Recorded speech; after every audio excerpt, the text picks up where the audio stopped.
Experiment number 4. Conductors and insulators.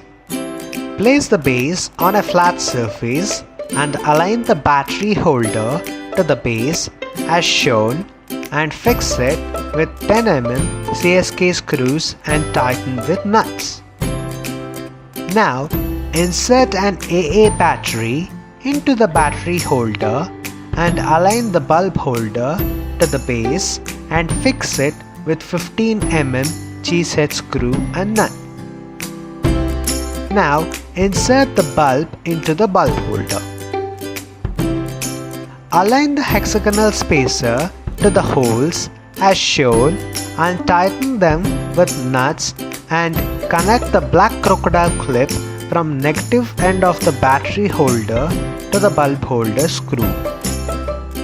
Now connect red crocodile clip from positive side of the battery holder to the hexagonal spacer and connect another red crocodile clip from bulb holder screw to another hexagonal spacer. And try to put different strips like aluminium, brass, copper, glass, plastic and wood on top of the hexagonal spacer and observe the bulb.